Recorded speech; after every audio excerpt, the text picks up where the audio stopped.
ஐயா, இயற்கையாக தப்புன்றது வேறு, செயற்கையாக தப்புன்றது வேறு.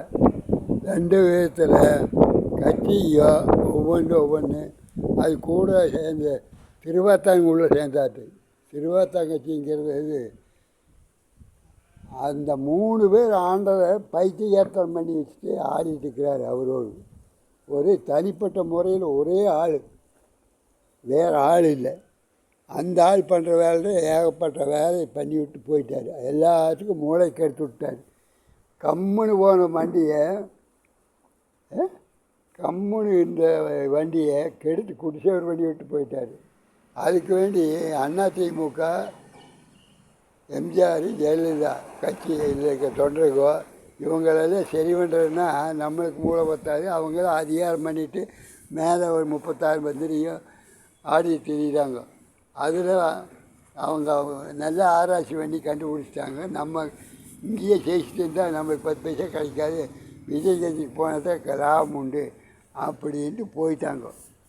ஆச்சு பார்த்தியா, ஒன்று இருக்கிற தொண்டர்களும் கம்முன்னு பேசாமல் போகிறது பெட்டராக தெரியுது. நீங்கள் அதை விட்டு போட்டு எடப்பாடி சோறு போடுவா, ஒன்று பிரியாணி போடுவா, கறிக்கண்டி போடுவா, தயிர் கொடுப்பா, மோர் கொடுப்பாங்கிறது நினைக்காதீங்க. அந்த ஆளுக்கே 7.5 சனியும் பிடிச்சிக்குதா, முடை சனி நிற்குது. அப்புறம் குபேந்திரன் வந்தார், ஜெயலலிதா செத்தோடனே குபேந்திரன் வீட்டுக்குள்ளே வந்து பார்த்துட்டு போயிட்டார். ஸ்ரீதேவியும் உள்ளே வந்து பார்த்துட்டு போயிட்டார்.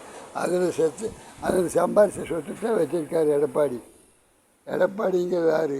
பழனிசாமி, சேலத்துக்காரன். அவன் அங்கே ஏற்கனவே தோட்டத்தில் கொலை பண்ணி அப்புறம் ஊர் பஞ்சாயத்தில் பேசி போலீஸ் ஸ்டேஷன் போகாமல் அப்படியே ஜெயலலிதா வந்து காக்கா பிடிச்சி அந்த ஆளுக்கு குபேந்திரன் வந்துட்டார். அங்கேருந்து சேலத்துலேருந்து தூக்கிட்டு வந்து ஐயா மற்ற மந்திரிகளுக்கு போக சொல்கிறது.